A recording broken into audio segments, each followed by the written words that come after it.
Hello and welcome to Wellness Chats with Dr. Ifill-Taylor. I have been away for a little bit. I have not done a podcast for a few weeks, and that was purposeful. And I'll just explain a little bit about that so that maybe it might help someone else. So there are these times when you just need to know yourself.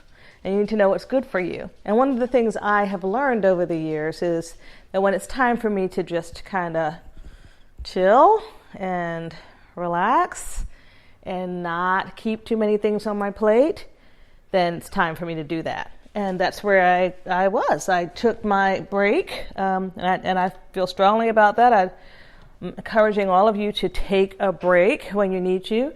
So that was a literal break. This one was more like, I had a couple of things coming up. I ended up doing a conference, being one of the clinicians in a conference about the impact of COVID-19 on choirs.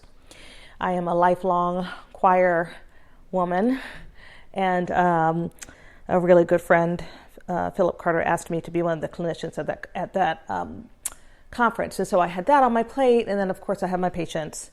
And then we had a little health situation with one of my kids, and you all must know how much that takes your attention. And I just thought, you know what, just for a few weeks, just don't do the podcast and don't work on your book, which is coming. It's coming. And so here I am this week. And this week I'm really encouraged to record. In part because of what we all have just gone through, and in part because these are just things we need to know anyway. But we've all just, we're not all the way through it, are we? We have been in quite a something between COVID-19 and the election cycle and everything that we're going through.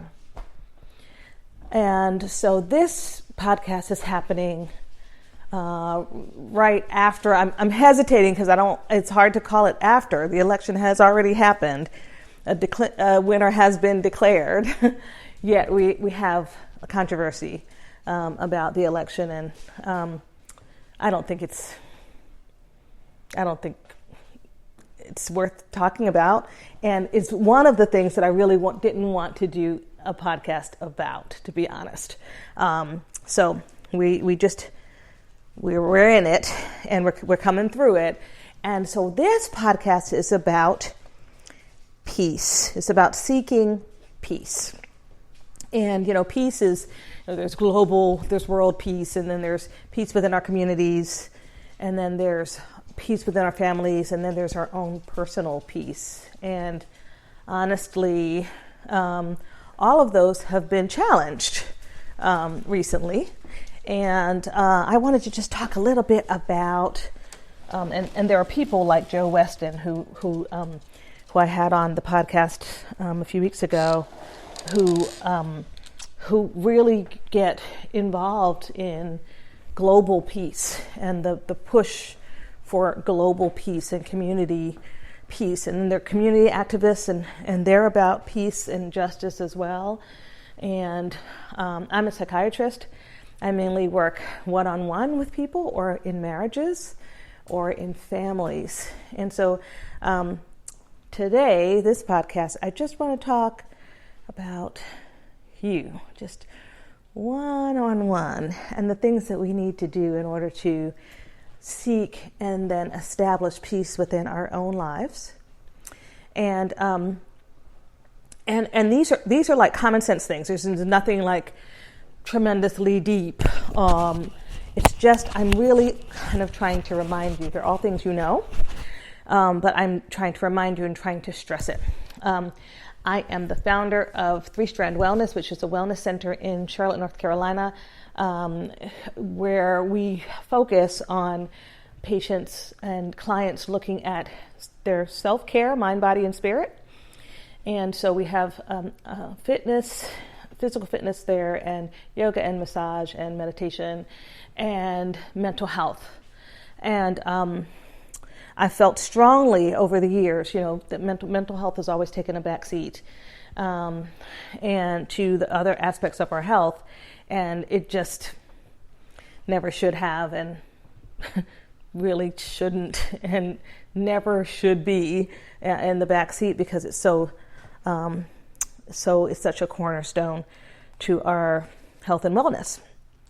And so peace, there's peace of mind and body and spirit, and they all, the things that we do ideally to seek peace will give us peace in all of those areas. And so I just want to talk about a few things that we could do this weekend, because I really want this to be short, and I'm trying to keep these podcasts short so that you listen to all of it. And we can have a little bit of fun with this one too, but I want to give you all some, a few things, okay, to think about. So I talked about the word I posted today about the word irenic. Irenic is anything having to do with a movement towards peace. And I remember my daughter had ironically, she was doing a online piece about that some years ago. And the word irenic is just something that I want us to put into our collective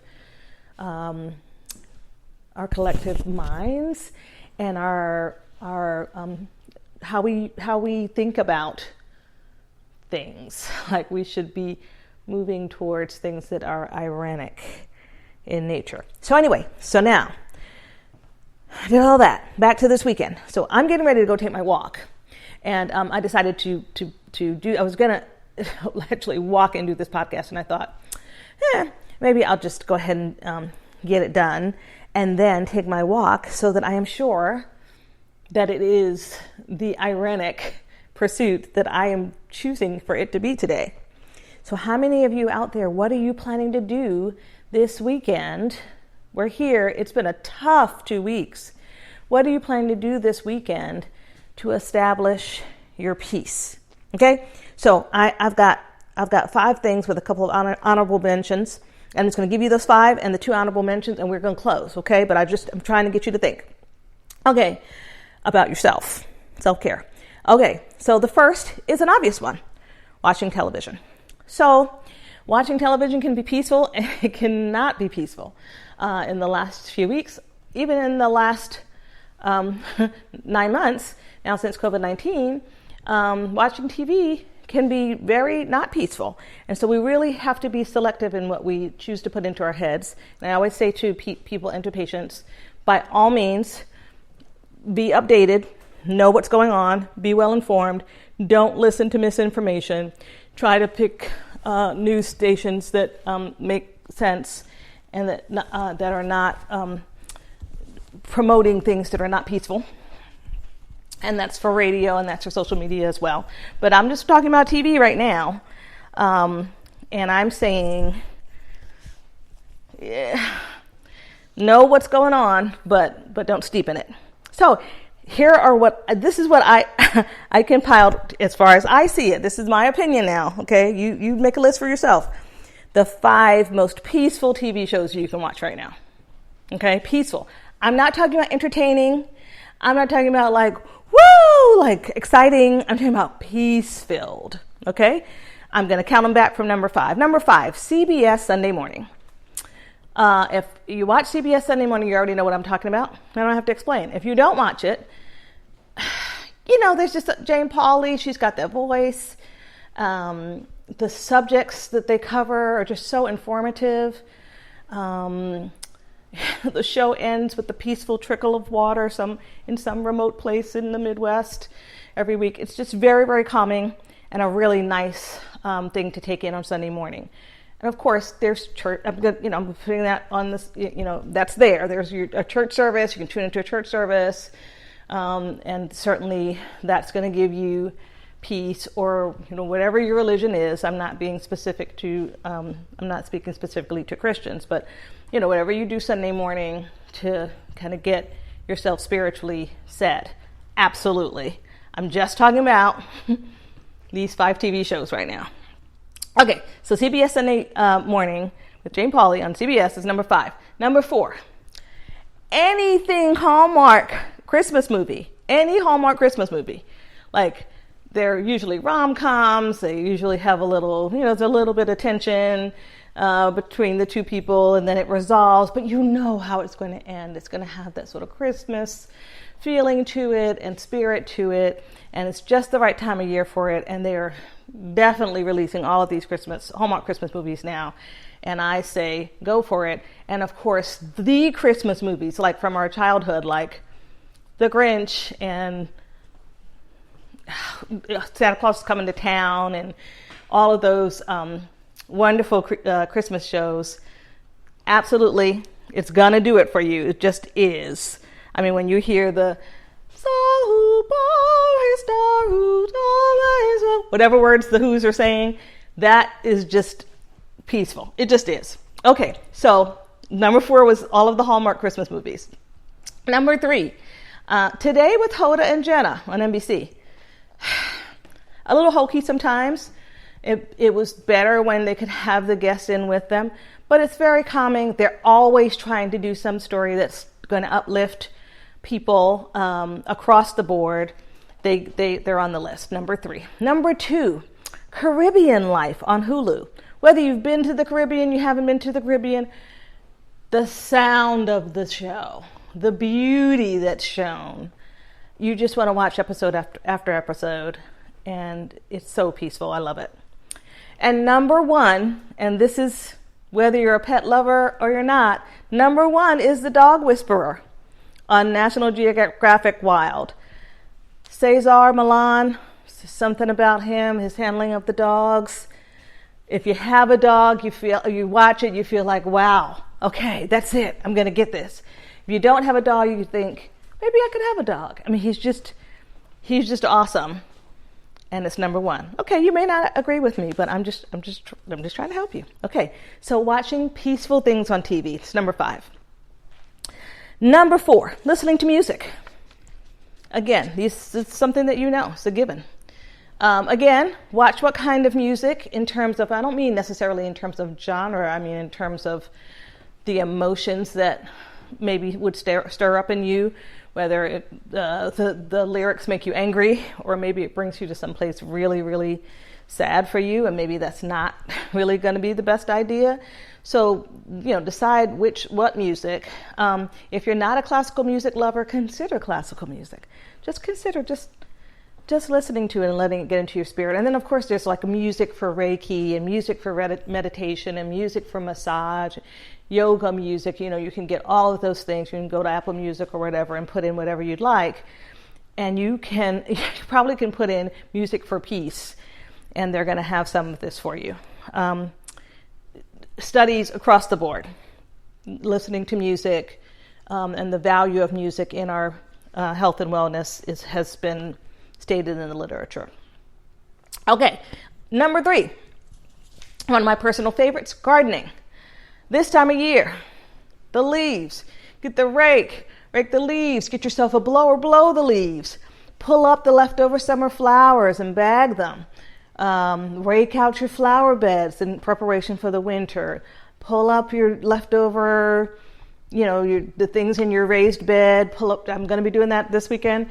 Pull up those things and turn over the soil in preparation for next spring. Plant some mums or pansies. Plant a winter flower. These are things that are absolutely mind, body, and spirit. I can tell you as an avid gardener, you will have peace. You will have it. You just have to have your tools, and you have to have the right frame of mind and get your hands in that soil. Number 2, because I don't want to go on too long. Number 2, I'm at 14 minutes. Number 2, okay, start prepping for the holidays. Now I get a mixed reaction on this. Okay, I have started prepping for the holidays because it gives me great joy and peace. Each night after work, once it turns dark after dinner, I do a little bit. I might put out 2 of the candles in my window. I might do a little bit more with the tree, which, yes, I do have up. The tree is up. And the second tree is up. And there's going to be one more tree, and that's not up yet, but because that's going to be a real tree. And that has given me a lot of peace during this really turbulent time. I'm a Thanksgiving person as well.